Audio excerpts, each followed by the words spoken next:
Hey everyone, if you ever wished you could highlight podcast Kindle style and share specific moments, you can now do it using the clever.fm app. You can filter episodes by tags, transcribe episodes live, and even click on links to things like books, articles, and definitions as you listen along. Download the app on iOS or Android by going to clever.fm. Listen to Pops in a Pod for a completely enhanced experience. Pops in a pod. Pops in a pod.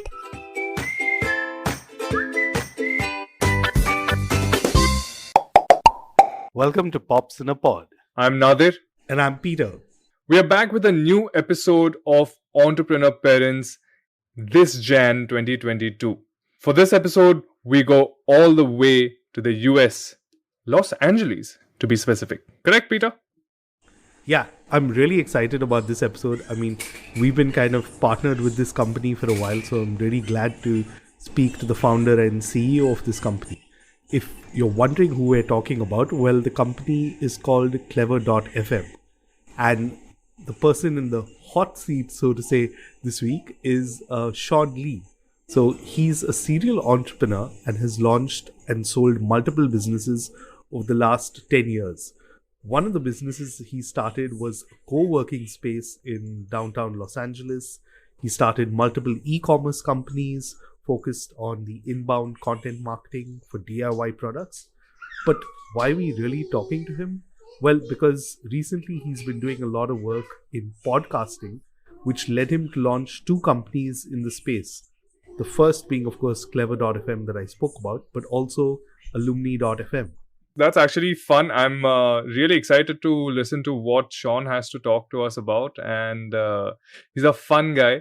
And we had a great time talking to him. So, Peter, let's dive straight in and meet Sean. Hi, Sean. Welcome to Pops in a Pod. Thank you so much for having me on, Peter and Nadir. It's so much fun to talk to you, Sean, because we've been talking for a while now. And, we keep thinking that every time we talk to Sean, it just sounds like an episode. So, you know what? We should just call him for an episode and talk about it. That's right. I am a podcaster.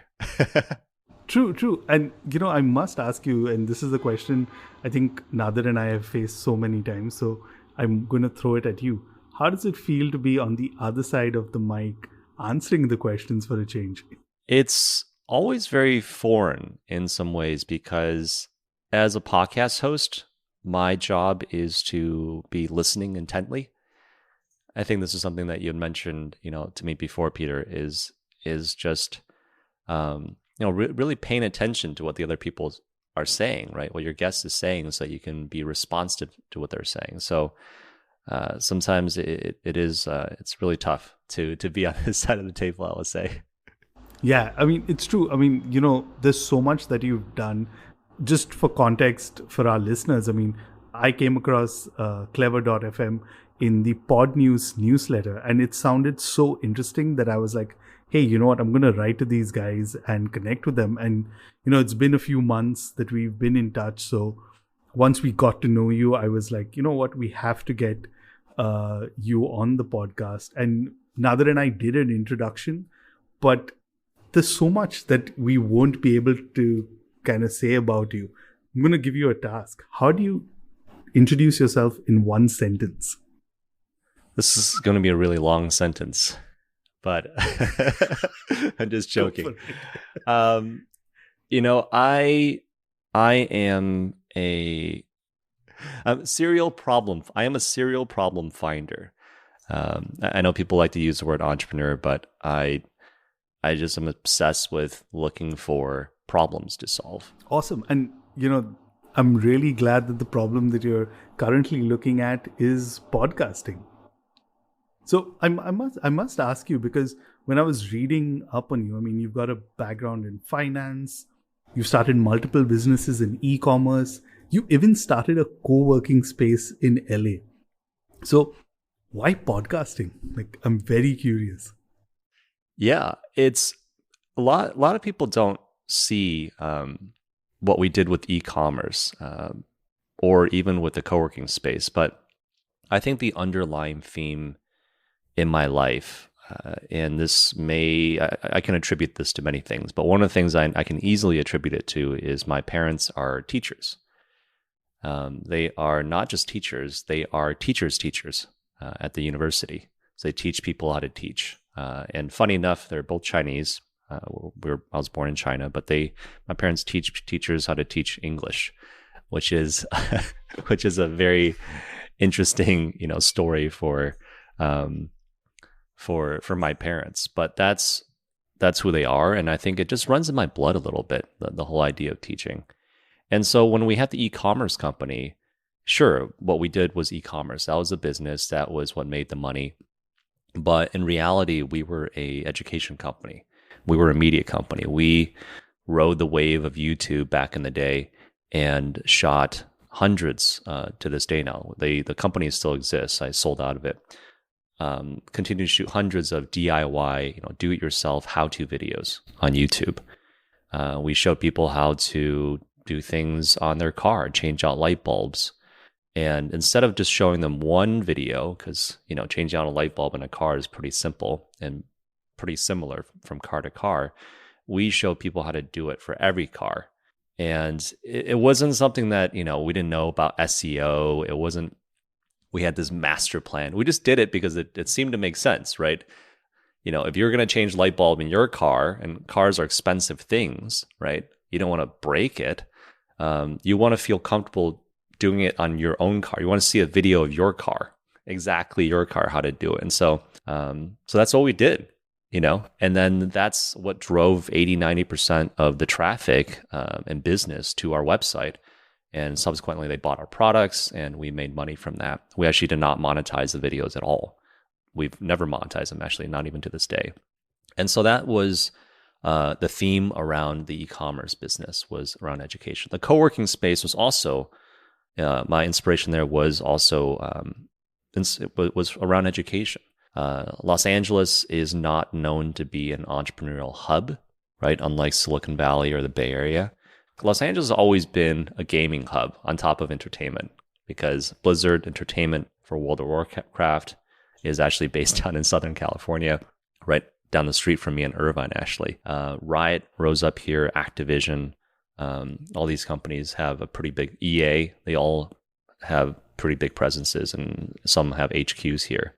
But in terms of tech entrepreneurship, it wasn't that big. And when it did start showing up in what they called Silicon Beach, it showed up on the west side of LA, in Santa Monica and Venice. And so I had the time lived in downtown Los Angeles, which, LA is a big city, right? But it's not as big as some of the cities in the world, like, Beijing or Delhi or whatnots, right? But still, because of traffic, it feels like actually a pretty big city. And so I decided to open up a co-working space in downtown Los Angeles to serve the kind of the entrepreneurial community in downtown and East LA, North LA, to just create more availability and access. And the theme around that was also around education. We would host a lot of events, around brainstorming, pitch nights, right? Just come in and pitch your business ideas and things like that. We would live stream events from, the Lean Startup Conference and whatnots. And so the theme around that was also just to help create a space for education. So coming back to your original question, and this is a very long-winded answer, podcasting is a amazing platform for learning, right? You get to hear people's stories.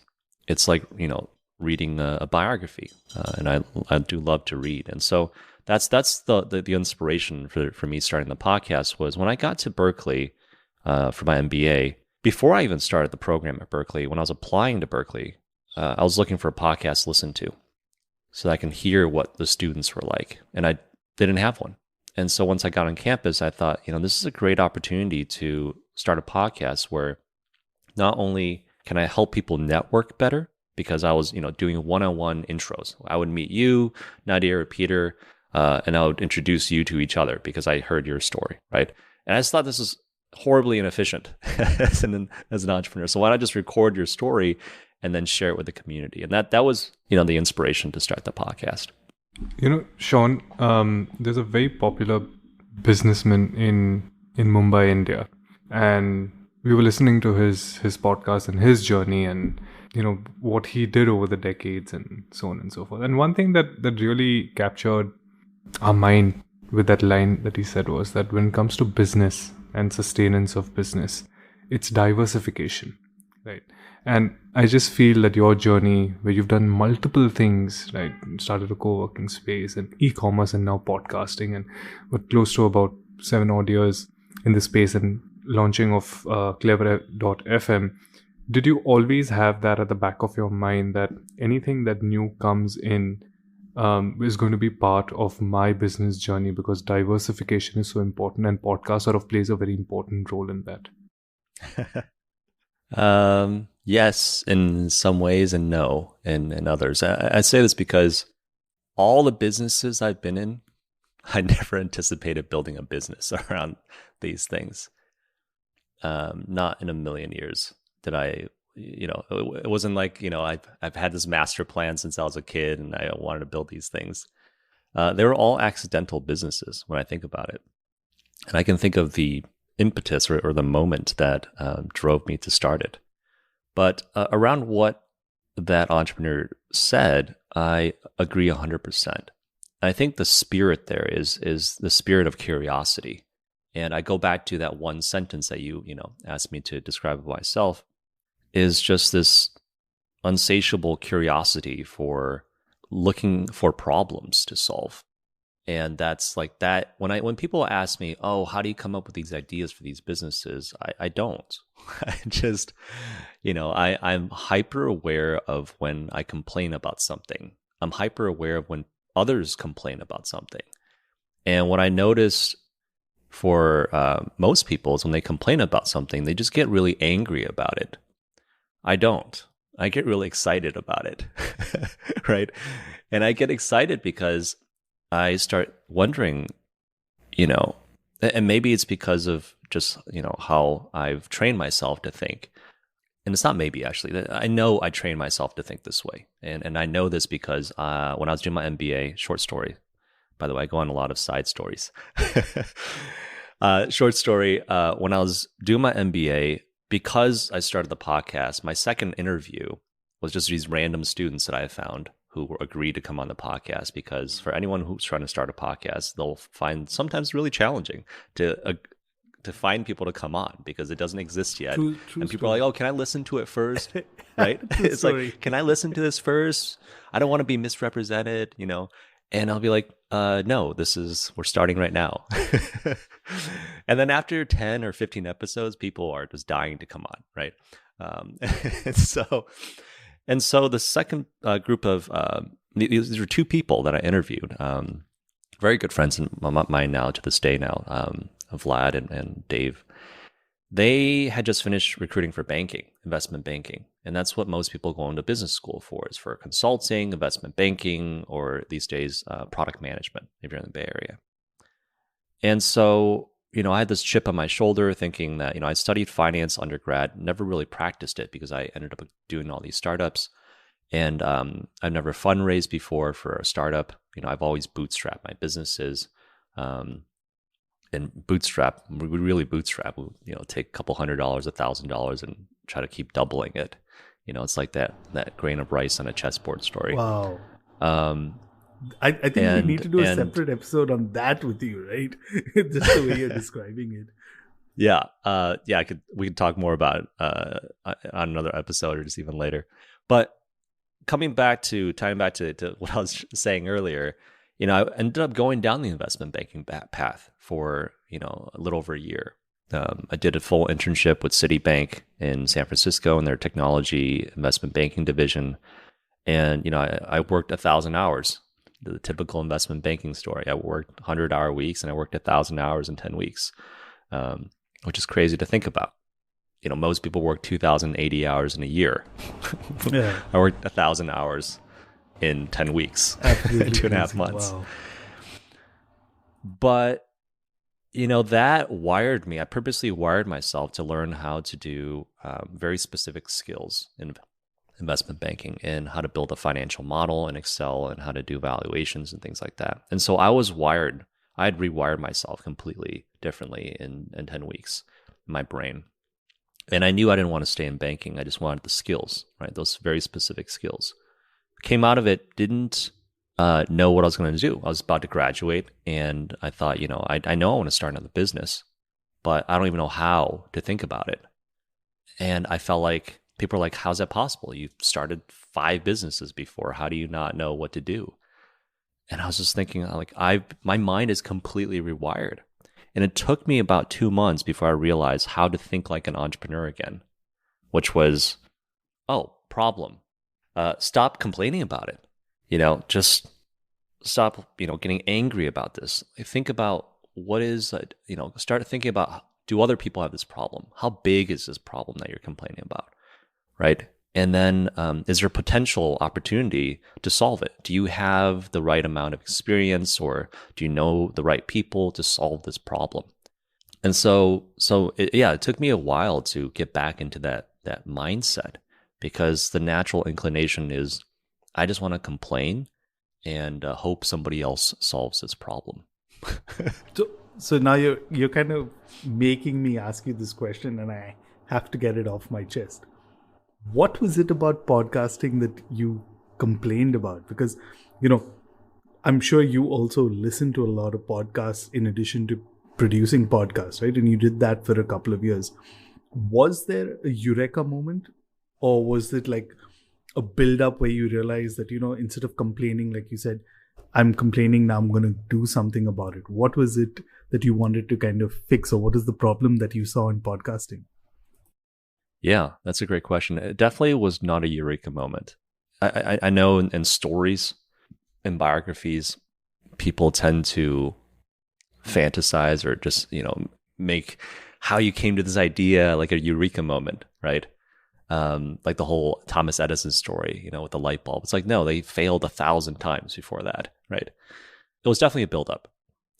I was starting to see a pattern of frustrations. When I'm driving, listen to a podcast, and I hear something really interesting, and I want to save it and jot it down later, there's no way to quickly do it. And then the best way I came up with was, all right, let me take a screenshot of this moment, right? But then I still have to go back, find the screenshot, and then go back and find that moment, listen to it again. I was like, why? Why am I listening on a smartphone? And I have to do this, right? And another moment was hearing a book that I want to buy. Then I have to again, I'm driving. I shouldn't be doing these things. I don't recommend anybody do these things. The smart way is I take another screenshot, and then I would have to, go to Amazon, open up the app. Then I was like, what was the title? What was that name of that book? See, I forget. I go back, hit rewind, listen to it again, go back to Amazon, search for it, and then add it to cart, and then, and then buy it, right? So many steps just to do, again, something that should be very simple. And I come from the world of e-commerce, where everything's about reducing the friction, reducing the number of clicks to checkout, right? And I thought, wow, this is, how many steps now? It's like 5 steps to buy this book, right? And then so those are just 2 examples on the listener side. Actually, there's one more. When I want to take notes, I have to get out of the app, open up my notes app, take the notes in there, and then I have to remember that it's organized there, and it's just a whole nother story. So those are 3 problems. And then on the host side, as a podcast host, it was just so frustrating to, produce these shows, right? I spend per episode, for anyone interested in producing some of these podcasts, I would spend 6 to 8 hours editing a 1 hour interview, and I put it out, and then the only analytics that I get back is somebody downloaded in San Francisco on an iPhone, and that's it. And you're just like, what happened? You just kind of summarized the first couple of years of Pops in a Pod. That's exactly what we were doing, right? The initial period. Like Nadir and I would be like, hey, where are our listeners coming from? And we just know, but that's it, right? And then each of the apps have their own different ways of calculating, right? What an actual listen is. So just wrapping your head around that, oh boy. I think that if anything, that was like the ultimate. It was connecting the two sides. That if there was a eureka moment, it was just saying like, wait, listeners want to be able to do this. Hosts want to know more. So if we could capture what listeners were doing in app, then hosts would know more. Right? Yeah, it took a little bit and meeting my business partner, my co-founder, Servi, before we, came to the conclusion that, maybe we should try to tackle this. And maybe we're qualified to tackle this because we're in the podcasting space. No, what I find very fascinating is that from the early 2000s, right? And I'm talking YouTube when the whole entertainment space, the dynamic content space really became huge, right? So the video space clearly had a massive leg up on podcasting, considering the fact that podcasting has exploded in the past few years. You would assume that the big players of the industry would have borrowed the best features and aspects of the video platforms and tried to replicate it in a podcasting platform, which is far simpler, easier to produce, distribute, so on and so forth. But you didn't see that happen, right? You would have assumed that, hey, writing comments is such an obvious thing, or highlighting notes in your transcript such an obvious thing. But none of the big players have managed to do it. But you came along and you decided that no, these are very important, obvious choices, and we've got to make it happen. And there's such a massive gap. So why do you think these big players never kind of caught on? Yeah, I'm glad you asked this question because I actually have some theories around this.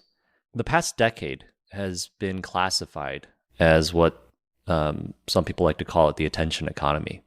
And how the attention economy is driven is by everything is free, right? Instagram's free, Twitter's free. You don't have to pay for any of these services. But somebody has to pay. And you are paying in some way, and you're paying with your attention. And so, I think podcasting as a format is a long format, right?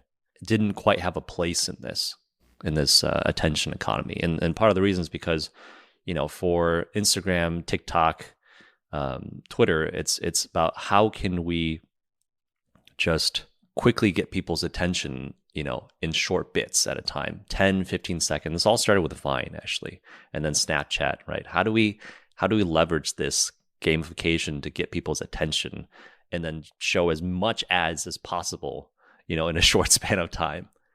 And that was the cost. That's been the cost on our society. Actually, is that people expect everything to be instantaneous, right? Instant gratification, as they call it. And I think that's why there hasn't been much of a focus in podcasting to improve anything. Now, there is going to be a paradigm shift. There's already a shift. Humans, naturally are realizing this is not real, right? You can't get perspective. You can't get understanding in 10, 15-second blips. And people are starting to crave something real. And it's very fascinating because, early days of Instagram, remember, everything was photoshopped. Everything. And then now people are saying, like, we crave real. We want to see, the blemishes. We want to see the curves, people are craving what's real. And yeah, long story short, I think that's kind of the moving trend is that people want to hear real perspectives of people. So yeah, I think that's why. It's just the media industry has not, didn't think this was profitable. Okay, so it's quite interesting just to kind of see even the theory that you have, because when we talk to people and they assume that it's podcast, why do you release episodes that are longer than 30 minutes? Who's actually listening to it? And when they hear stats that people are actually spending 15-20 minutes on an average listening to the podcast, they're like, who are these people, right? Because everyone's still expecting that 30-40 second or maximum 1 minute attention span. So I'm glad you've identified also there is going to be a kind of shift happening in there.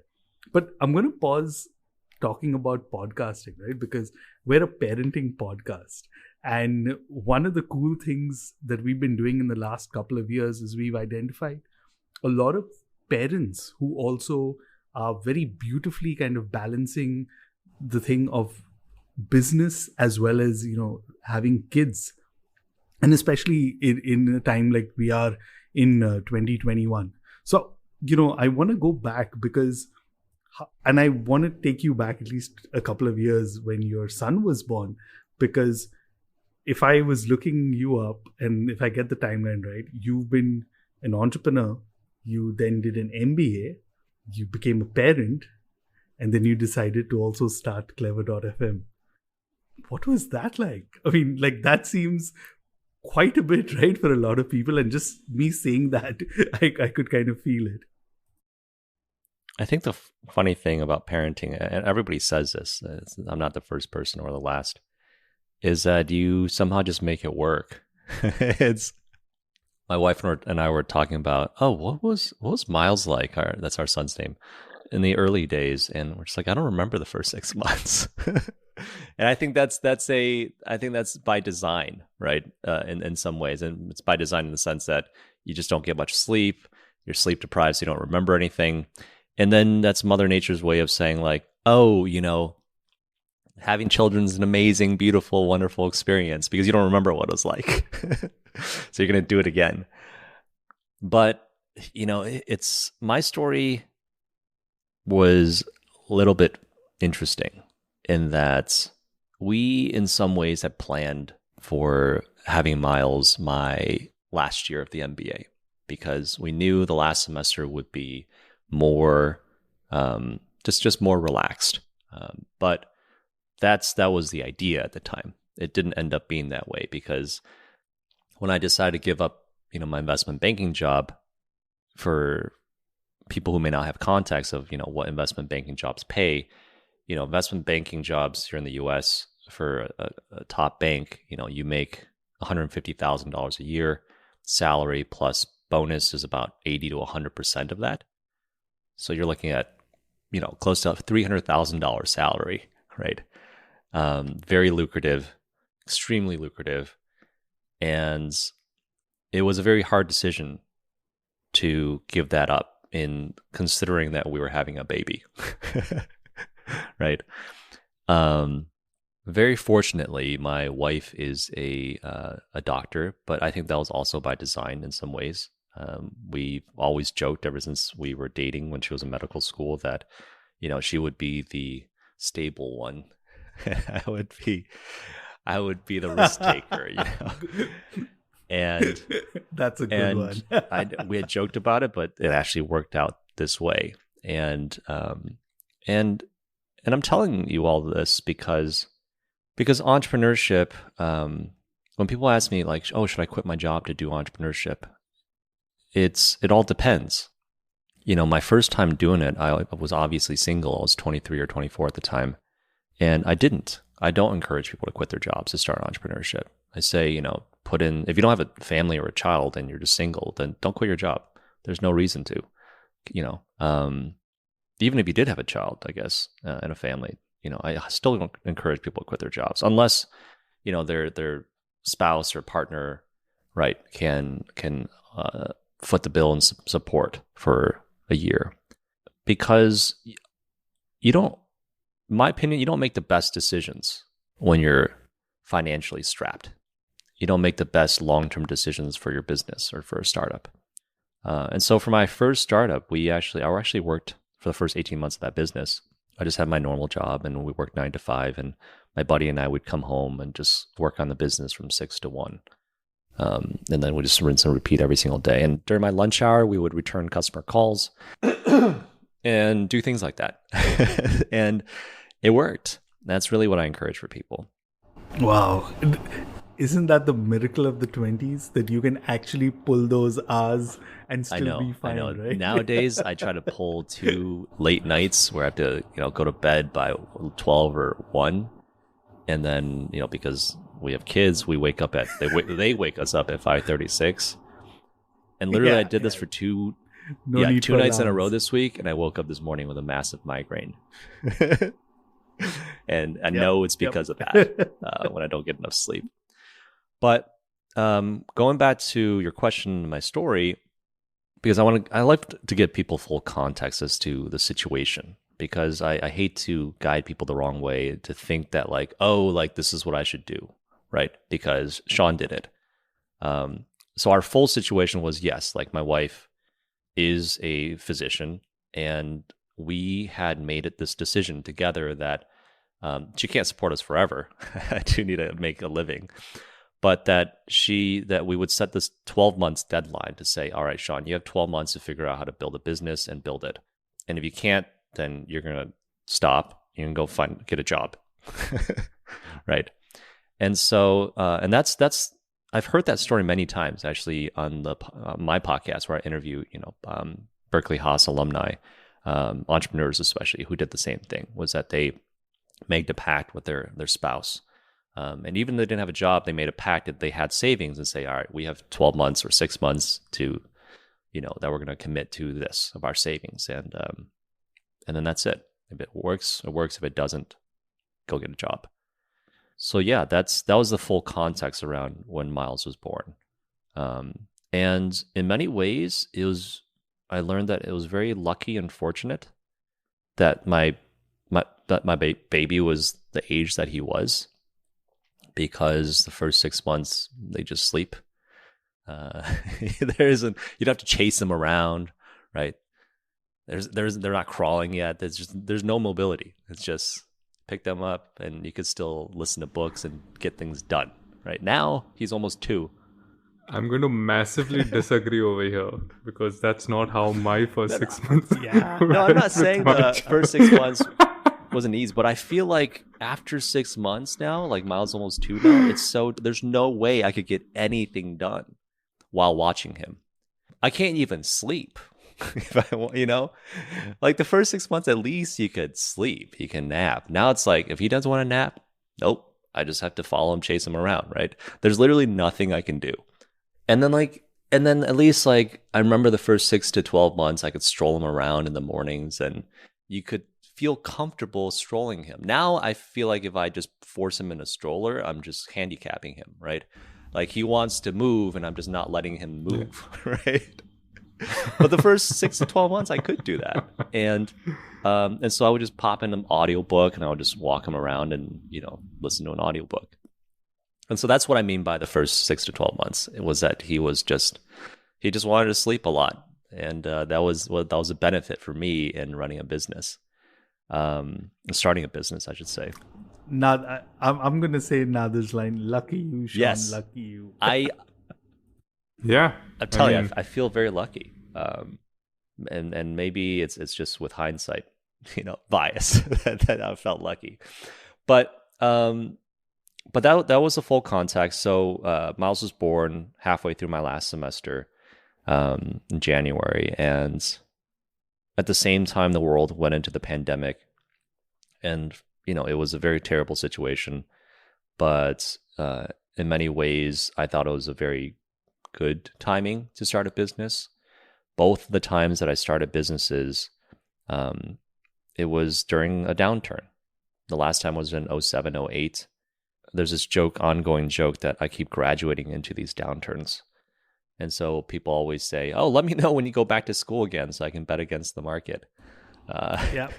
So that's one thing we have in common, Sean, because I graduated my bachelor's at the same time, but I was lucky, like I did my MBA in 2015, but I know, like there's something that Nadir and I keep talking about, that and I think at least in India, the downturn happened a year later or so. It was 9-10, but those who have seen that, right, actually know what life is like and have kind of really seen that struggle of sorts. So I completely agree with you.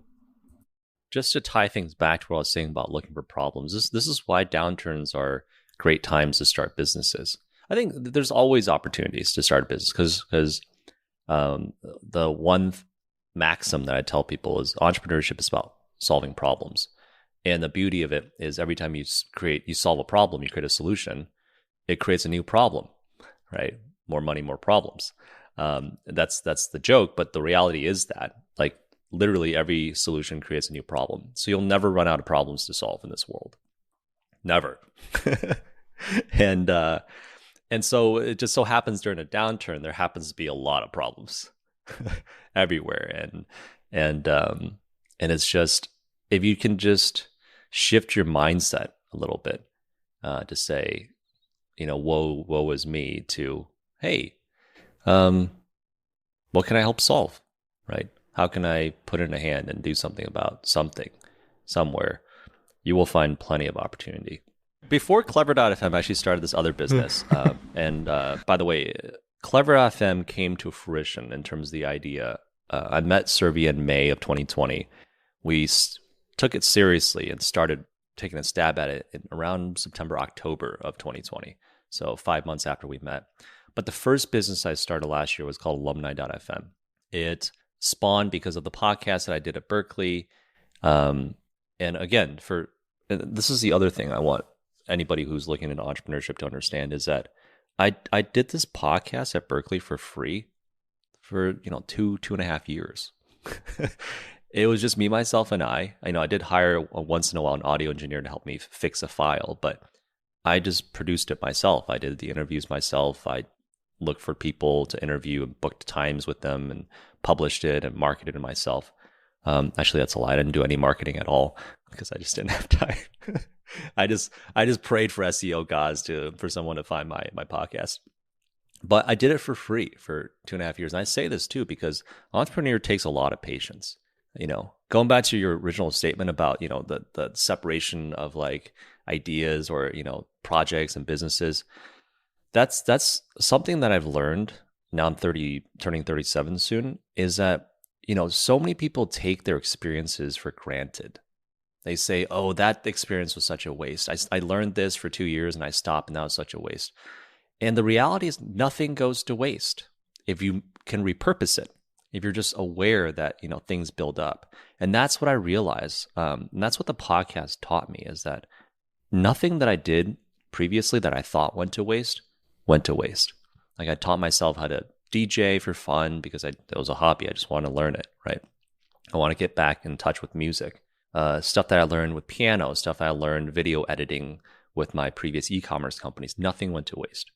Everything came together, and people are like, how did you learn how to produce a podcast? I'm like, I don't know. Like most people just attribute it and say, oh, I just know I'm a prodigy. Like there's no such thing as prodigies, right? When I really dug deep into how I knew, I broke it down. I said, because I knew how to DJ, I knew how to count music. 1, 2, 3, 4, 2, 2, 3, 4. And I know how music works. And so when I put in my intros, I just knew what sounded good, because I knew I needed to put in 4 bars or 8 bars of intros, not 6, not 5. It has to be 4 or 8. These stupid little things come together, and then they just taught me how to produce, a podcast and how to edit it and how to make it sound good. But coming back, the university took notice of this podcast I was doing. They thought, oh, this is really interesting. Can you do an alumni podcast for us, a dedicated alumni podcast? And at that time, I'd given up banking. I was looking for things to do. And this opportunity came up. And I thought, you know what my initial reaction was? No way. Like, hell no. Like, I didn't come to the MBA to do podcasting. and then spend 6 hours an episode on doing an alumni podcast. Exactly. Right? I mean, they sold me pretty hard on it. It wasn't a hard sell because they said you get to interview these famous CEO that are Haas alum, right? And I thought, okay, that's really cool. But am I going to make a business out of podcast production, right? And that's where I was really torn. They offered to pay me and all this stuff, but I was thinking like, I just gave up this $300,000 job. Can I make $300,000 doing podcast production?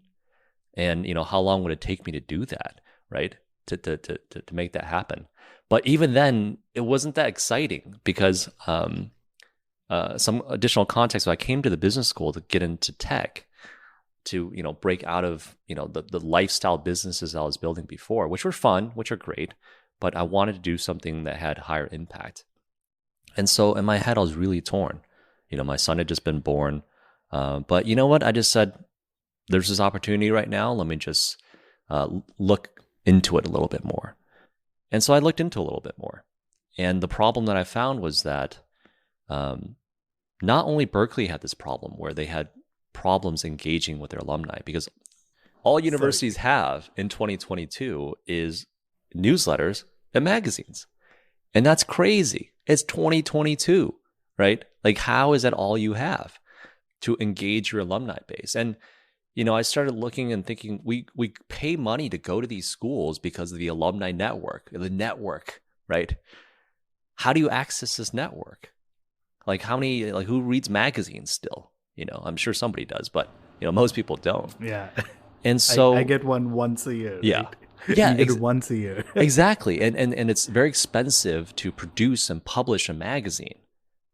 Just from a physical printing perspective, it's actually really, really expensive. And so that's the problem that they're telling me. And I thought, this is a very interesting problem. And this is actually a problem that I'm going to face because I'm about to graduate and I really want to access this network. Right. So I thought, okay, let me look more into this. And then as I dug deeper into it, I was like, let me look at Stanford for inspiration because they're close by, the GSB, the Graduate School of Business. Let me look at Wharton, just look at all the top schools and see what they're doing for their alumni podcast. Nothing. I just started looking around. I was like, does anybody have an alumni podcast?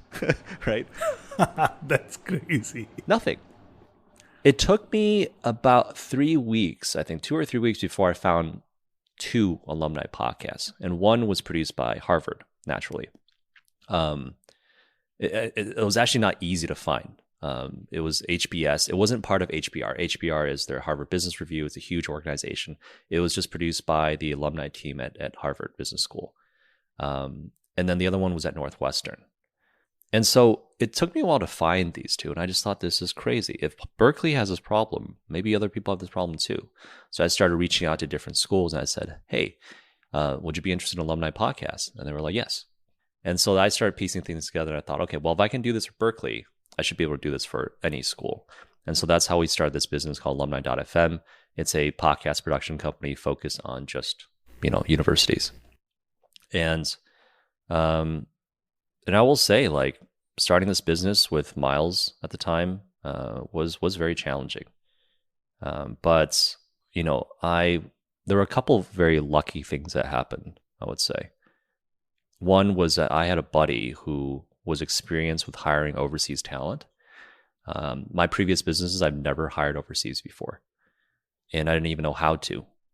But he had successfully built a support team for startups and e-commerce companies around, chat support, customer service, and things like that. And the team was mostly in Philippines. And so I said, oh, can you help me find someone in the Philippines? Right. And he did. And she turned out to be amazing. And then we just scaled out that team slowly. And now we have a team of 25. I think 15 are in the Philippines for Alumni FM. So within a year, we have a team of 25 now, which is kind of crazy, producing podcasts. Wow. That's crazy numbers when you just put it into perspective, right? I mean, when you're talking about it, that's probably more than a lot of the big players have people working on something just as specific as podcasting, right? Yeah. So yeah, now that's 2022. It's been over a year and a half now. Yeah, we've grown this business. We have, I think, 12 clients. I purposely built up the team that fast because I wanted to focus on Clever. And so yeah, that's a story behind Alumni FM. The problems that I was seeing and looking at and trying to fix. But the bigger problem was what we were talking about earlier around Clever, right? I was just thinking these universities were asking me, what additional data could I get so that we can show the board and get more funding? And I was just thinking, I have nothing more to show you. Sorry. That's all I can show you, the download stats. And it is that just continued to bother me. And so Serby and I just said, screw it. Spotify, Apple, it's going to take them forever to do this. Why don't we take a stab at it? And so we entered into an accelerator. We applied for one and luckily got in, subsequently raised some money for it. And here we are today. you've gone back to your entrepreneurial roots multiple times, and obviously even in this case, it's like restarting a journey, which is fantastic, right? Because at some level, even you said that you love fixing problems, which is in a way saying that you also are kind of constantly learning. And in a recent interview, you did mention that there's an entrepreneur in every one of us. You just have to be patient and forgiving with yourself. Is this where the failure aspect keeps coming to you all the time? Yeah. I mean, failure is inevitable, just like problems. It's one of the things that I'm still teaching myself and still learning, because it doesn't stop hurting every time you fail. It doesn't stop every time you fall, right? Every time you've been falling since a child, right? Every time you fall now, it still hurts, right? But you learn to fall better, for one, and you learn something new, like look down, don't look out for curbs, right? Look out for banana peels. But it's just framing. It's just that this is like, if there was someone asking this recently, like, what's the one lesson that you've learned in your life? It's just perspective and framing. It's synonymous. Events happen, things happen, right? And I think I also learned this actually originally from Sadhguru. Things happen, but how do you choose to look at it? It doesn't mean you can't get mad at things, but staying mad is another issue, because staying mad just doesn't solve anything. You think it does. You think being mad at a problem will solve it, but it doesn't. You're just filled up with this like raw emotion that doesn't do anything. What does do something is you calming down, saying, all right, I'm really mad that there's this curb right here. Who the heck designed this curb right here? Right? It was a terrible design. And because it makes me trip every single time. Right? But then if you calm down, you're like, you know what? Maybe they did it for a reason, or it was something else, or maybe I should write to them so that, they could change it. But it's just, experiencing failure, experiencing mistakes, experiencing problems, and just trying to shift your thinking around it. That, I think, is one of the most powerful things in life. And it's not easy to do. It's not easy to quote unquote let go, but it is something that I practice on a daily basis. Oh, thanks so much for sharing that, because when I read that, it kind of really struck out for me, and I knew that's something I definitely wanted to ask you more and kind of dive more into that. But I want to go back to something that you said earlier, and I've heard a couple of other podcasts where you talked about your parents being teachers, right? You grew up in China actually before you moved to the States. I think, if I remember well, you were about 7. Now, one thing is that, even though we kind of share borders, Indian parents, Chinese parents are kind of very similar, right?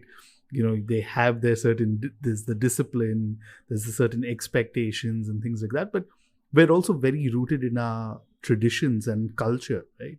And I'm sure growing up in America, it was a lot different for you, but what's it like now that you're a parent? Do you see the aspect on, certain traditions or culture differently now that you're a parent, and it's something that you want to pass on to your son?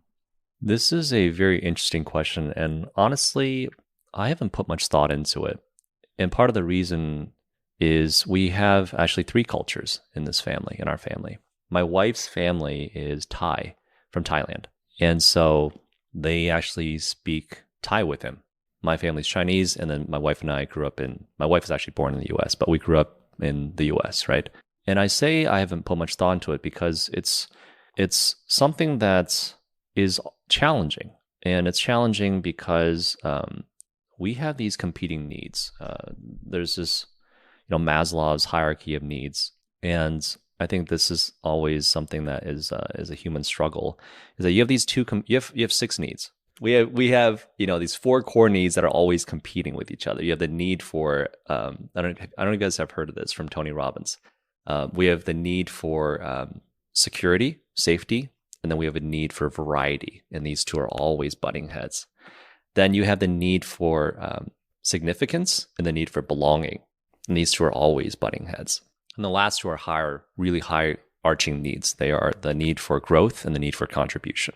But The 4 core needs are up top. And I bring this up because the need for significance and the need for belonging is the root of your question here, right? Because in many ways, you want to be special. You want to be unique.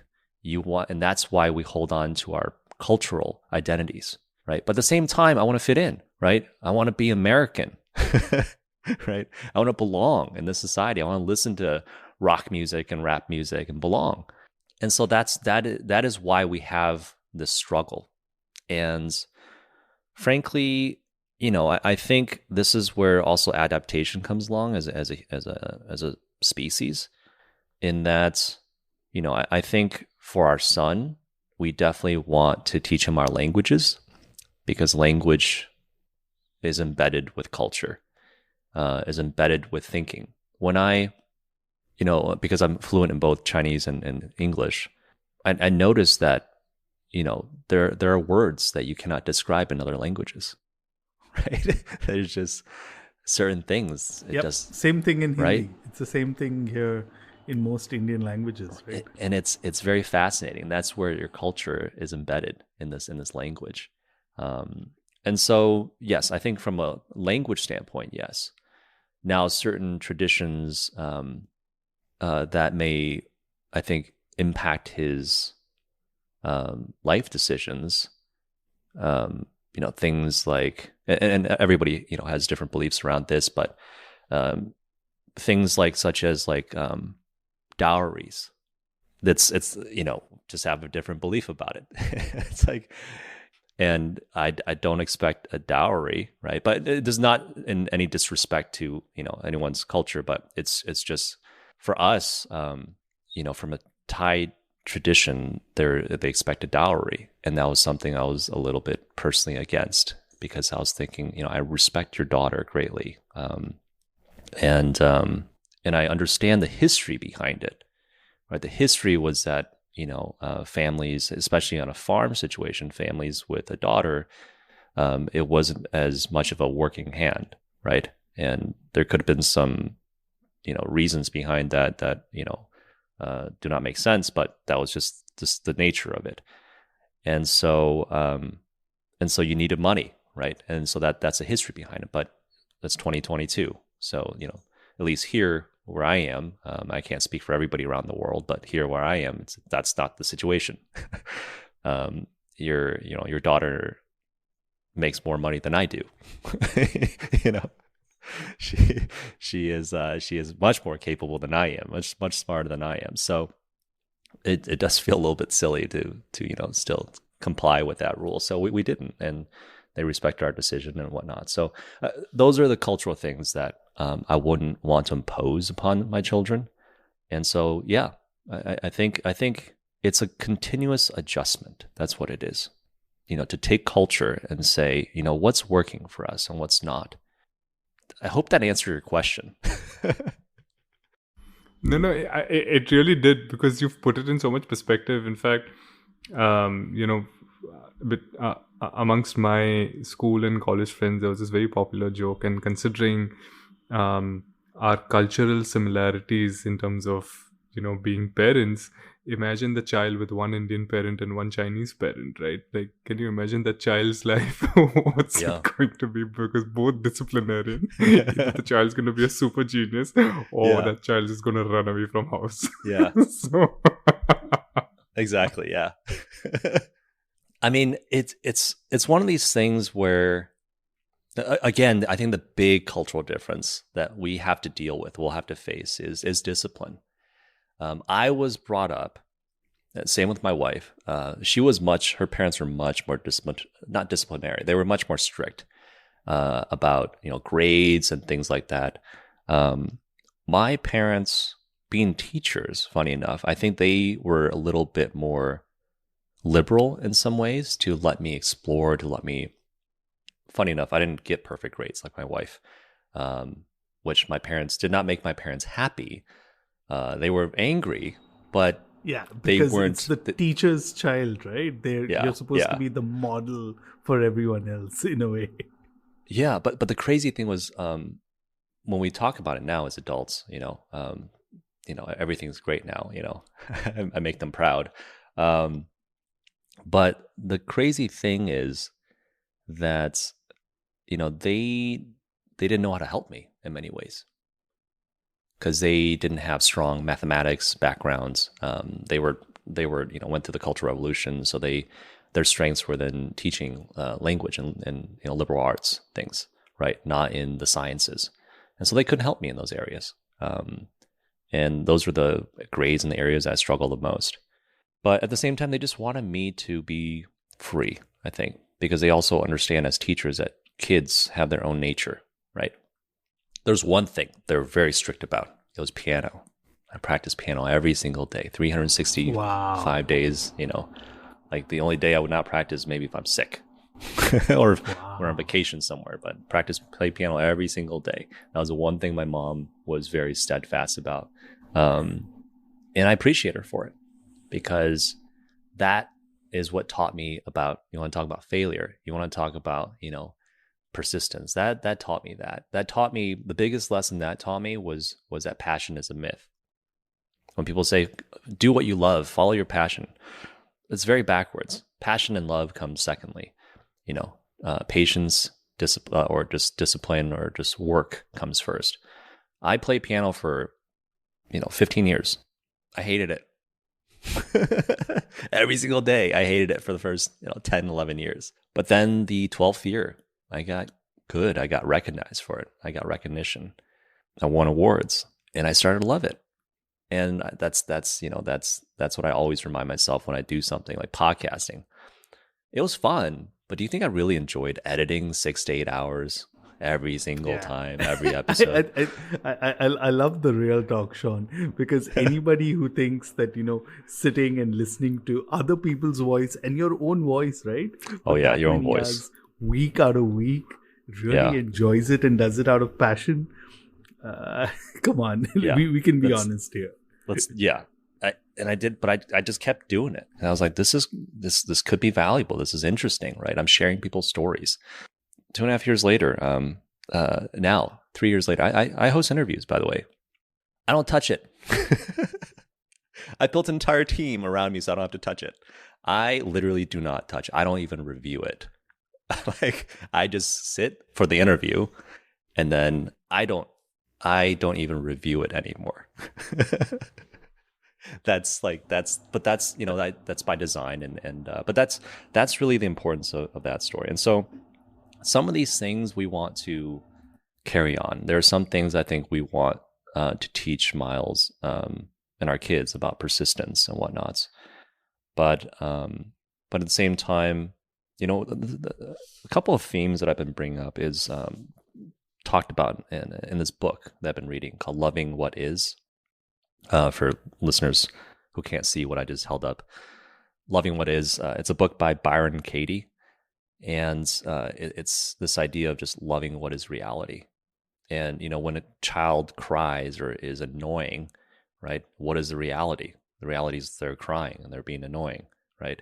But the whole annoying part is you taking on their problem. Like you're saying like, hey, like you're bothering me, you're annoying me, but that's my choice to be annoyed. The child is going to cry, right? Because they're crying for attention. They're doing it for a reason.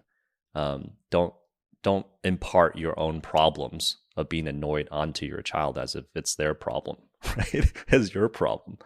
And so that's something I keep in mind a lot as a parent, when he's acting out, because supposedly there's a terrible twos, right? And he's acting out, not doing what I want him to do. I catch myself and say like, and Mink and I, like, we just laugh. We just think, you're so funny, just rolling around on the ground, I could tell myself a different story and say, because the reality is reality, right? He's doing what he's doing, right? But I can tell myself a different story. If I was in public, I'd be like, oh, I'm so embarrassed. Like, why is my child acting like this? Why won't he listen to me, right? Why won't he do what I want him to do? And, that's something that I struggle with, because how do you balance that with discipline? How do you balance that with, things like that? But I think there's a good way to do it. And I think my parents, taught me that example, and that they were very patient with me. They let me go my own path. They set certain parameters, but they let me, go my own path. And that's how I'm here where I am today. Oh, that's such a great perspective. But I want to shift back onto podcasting, right? Because we've got you here, and you've got access to far more information and things. And we're at the start of 2022, right? And this is the time that we've, in the last couple of years, or even more than that, seen audio come to the prominence, right? And I'm using the word audio here because we saw last year the rise and fall, which was really rapid, of Clubhouse. And then you had, other platforms kind of. Live audio was the buzzword for that very short period of 2021. So if I have to kind of pick your brain or, give you a crystal ball, what do you think is going to be like 2022 like in terms of just audio and podcasting, to be more specific? I think it's going to be a little bit more visual. I'm not going to say a lot. I mean, I hope it's a lot, but I hope that a lot is driven by Clever because Clever is all about making podcasting more visual. Granted, the CFO, I think it was a CFO of Spotify, did say this. Podcasting is about in its totality with production and all these things. Not, advertising is about $1 billion, but production, everything else around it is about $10 billion. It's a $10 billion industry, very small. Video is about a $1 trillion industry. And so what Spotify's CFO is saying is like, if we can try to shift a little bit of the visual industry into podcasting, just 10% of it, that makes it a $100 billion industry. And I think that's very telling. And that's what we're working on, actually, is how do we make podcasts more visually accessible? Because if someone mentions a link, if someone mentions a person, if someone mentions a book, you should be able to click on it, like what I was talking about, with my problems. And that's what we're building with this. I do have to talk about Clubhouse and Live a little bit, right? When that stuff came out last year, I was thinking that this is hilarious that this is blowing up, because the whole premise, and every podcaster I talk to, they're just like, this is interesting but silly, because the whole premise of podcasting, like YouTube, like Netflix, is on-demand media, right? Not live. Like, we love Netflix because we don't have to wait till 7 p.m. to go watch a show, right? You can watch it whenever the hell. We can watch it whenever the heck you want to watch it, right?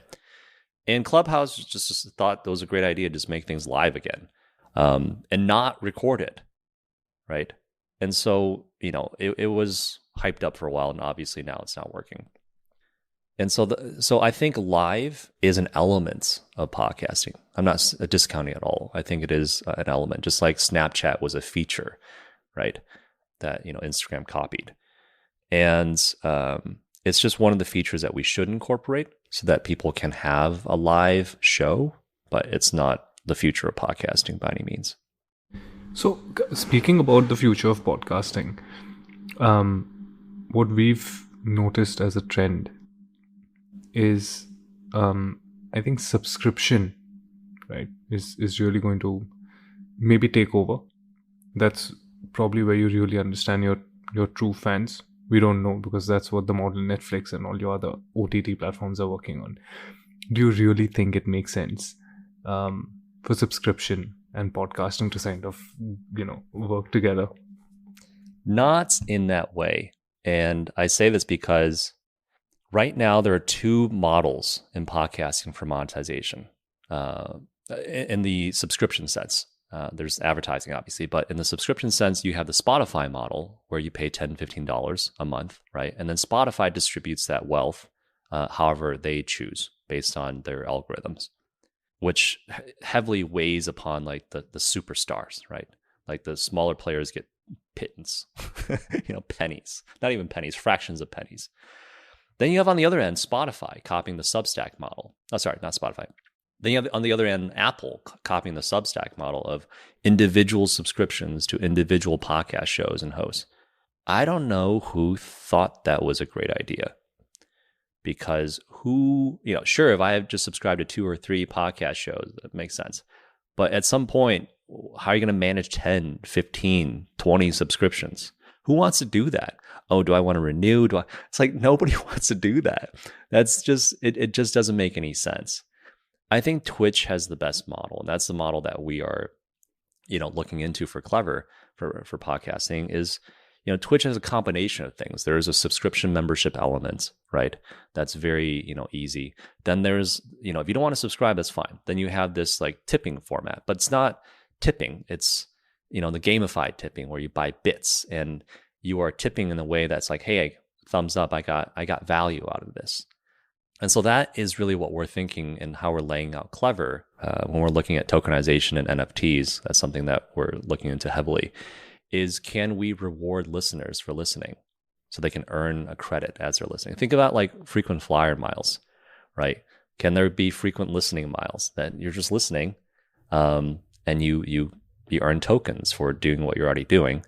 And then the tokens, for example, then give you access to, because you're a top fan, super fan of popsinapod, it gives you early access to things, right? It gives you things for memberships. If you guys want to release an NFT around, our top listeners, because they have those tokens, they have first dibs on buying those NFTs, right? We think, interactive subscription or membership or monetization is the way versus this archaic, let me just subscribe to you and that's it. That's kind of how we're looking at all that stuff. Yeah, because if you think about it, nothing has changed, right? It's like people who bought magazine subscriptions and then just forgot about it because they had their credit card on there and it just kept coming. It's kind of like that, right? So there is no innovation or nothing new happening per se. But thanks so much for telling us what to look forward from Clever.fm, because I think that's one of the things I really feel distinguishes certain businesses, right? You had the experience as a podcaster and as a listener, so you knew the pain points. Hence, it was very easy for you to build those features into Clever.fm and not look at it just purely as a business or a profit making factor. So I think that's the real distinguishing factor I see in there.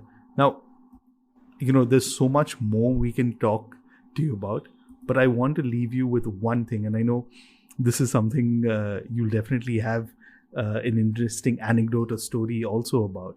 Now, the episode is entrepreneur parents, right? And a lot of parents that are listening to it are, probably sitting on the fence, probably have a business idea, have not kind of executed it, or still have to put the other elements in there.